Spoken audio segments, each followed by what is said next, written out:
देखो भाई, इस देश में ह्यूमैनिटीज को लोग इज्जत नहीं देते, इसीलिए तो आज व्हाट्सएप यूनिवर्सिटी का राज चल रहा है।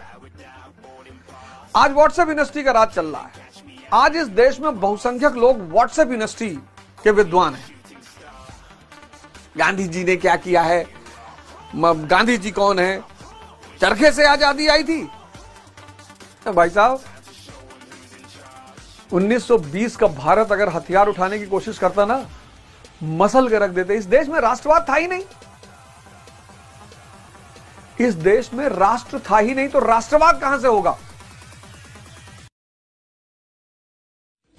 हमारे दिल्ली में जितने भी टीचर हैं सिविल सर्विस के टॉप क्लास के, उसमें 90% टीचर बिहार के हैं। जहां तक मैंने देखा, सिलेक्शन की बात देखी, पढ़ाई की बात देखी, तो बिहार से ज्यादा योग्यता वाकई में किसी प्रांत में नहीं है। यहाँ का आदमी मेहनत करना जानता है, सोचना जानता है। सबसे ज्यादा स्ट्रगल यहाँ का स्टूडेंट करता है, सफलता भी उससे ही मिलती। मतलब यूपीएससी के टीचिंग फील्ड में एक और टीचर बताओ जो ट्रॉल होता हो। कोई नहीं होता। कभी कभी भाई भी हो जाते हैं,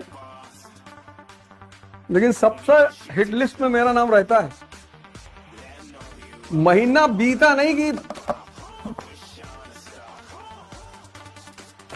और ऐसा ऐसा ट्रॉल होता है कि मेरे अगल बगल के लोग परेशानी में आ जाते हैं। अरे बड़ा गड़बड़ हो रहा, क्या हुआ। आप जेल गए? नहीं, मैं जेल नहीं गया। एक मतलब जो 307 के केस थे, उसमें 307 का क्यों, किस तरीके से लगा? वो वही शूट आउट वाला था। अच्छा, तो उसका केस था।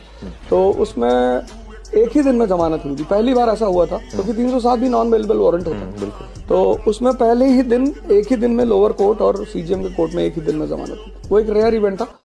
दुनिया भर के उटपटांग काम करने, कहीं ताश की गड्डी पकड़ी जा रही, कहीं कुछ पकड़ा जा रहा है, कहीं शराब पकड़ी जा रही है, बीड़ी का बंडल रखा हुआ है। तो अब माँ का तो दर्द जायज सा है ना, कि बेटा, एक ही बेटा है, वो भी मिटता जा रहा है, और पिताजी कह रहे हैं कि नहीं, बहुत सही जा रहा है।